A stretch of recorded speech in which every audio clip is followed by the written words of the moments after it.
I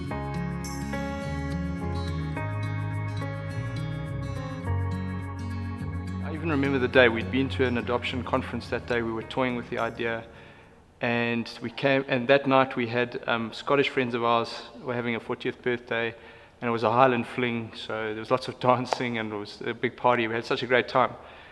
And we came home and we were just about to get into bed, and she came to me and said, "I've got a lump in my breast."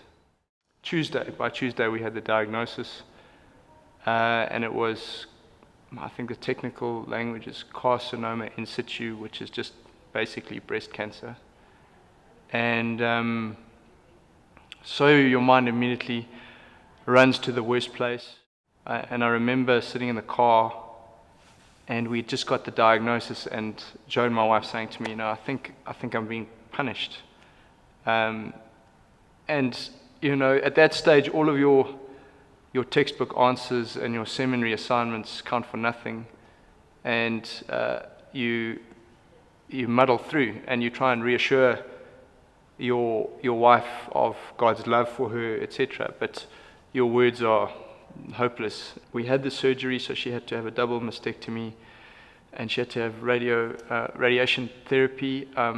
She didn't have to have chemotherapy, which was a mercy. And in all of that, I had a sense of peace somehow. So that's a gift from God, because you shouldn't have peace at that stage.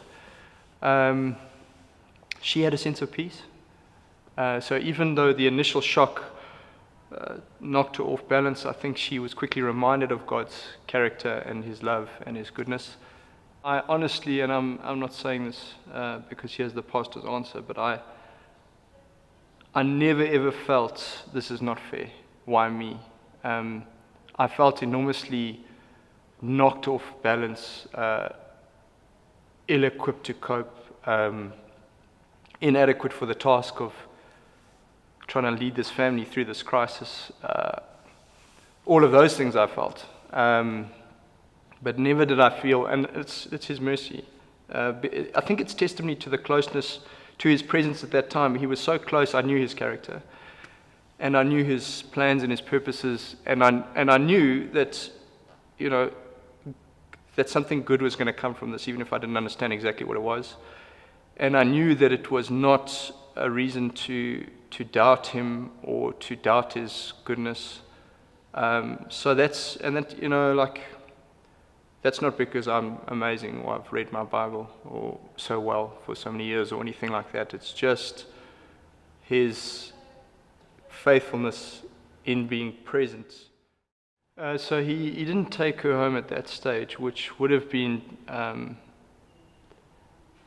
which was a great mercy, obviously, but for reasons perhaps I know now, are in His own wisdom, in the sense that I wasn't nearly ready to deal with that sort of thing. I don't know if you're ever ready, but just character-wise, too immature in the faith, too self-centered. I would have been I wouldn't have made a good stand-in single dad to our 3 kids. I wouldn't have coped, and that of course is a great mercy to them and to us as a family. So in so many ways He's been good to us.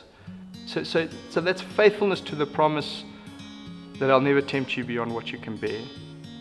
And of course it's His goodness. It's His goodness we see in healing her. She's been healthy since the treatment. And I hesitate to call that faithfulness, because nowhere has He promised that we'll be perfectly healthy all our lives.